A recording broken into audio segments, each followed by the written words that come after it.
ନମସ୍କାର, ମୁଁ ସୁସ୍ମିତା ରଥ। ଆଜି ଆମେ ଡେ 33 ଏଫର୍ମେସନ କରିବା, ଯାହା ହେଉଛି every breath I take a reminder of universe loving ମି।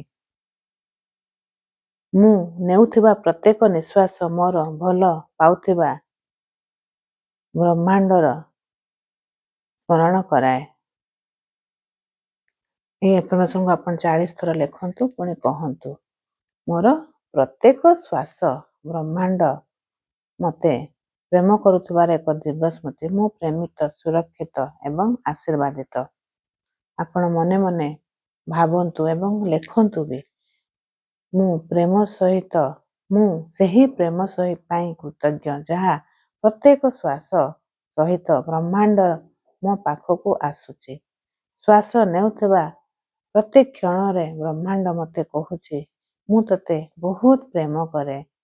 Thank you universe, thank you. ଆପଣ ନିଶ୍ୱାସ ନିଅନ୍ତୁ ଏବଂ ଶାନ୍ତ ହେଇକିନା ବସନ୍ତୁ।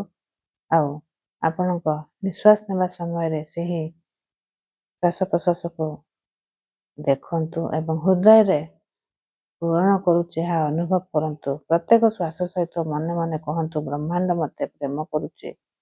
ହୃଦୟରେ ଏକ ଉଜ୍ଜ୍ୱଳ ଆଲୋକ ପ୍ରସାରିତ ହେଉଛି। ପ୍ରେମ ବାହାରୁ ଭିତରକୁ ଏବଂ ଭିତରୁ ବାହାରକୁ ପ୍ରବାହିତ ହେଉଛି। ଧୀରେ ଧୀରେ ଆପଣ ଏହି ଏଫର୍ମେସନକୁ ବାରମ୍ବାର କହନ୍ତୁ। ପ୍ରେମ ବାହାରୁ ଭିତରକୁ ଏବଂ ଭିତରୁ ବାହାରକୁ ପ୍ରବାହିତ ହେଉଛି। ଆପଣ ପ୍ରେମ ଓ ଆଶୀର୍ବାଦରେ ଶ୍ୱାସ ନେଉଛନ୍ତି। ଆପଣ କରିକିନା ଦେଖନ୍ତୁ। ଦିନ ସାରା ଆପଣ ମିରର ପାଖରେ ଠିଆ ହେବେ ବି ଏହି ଏଫର୍ମେସନକୁ କହନ୍ତୁ।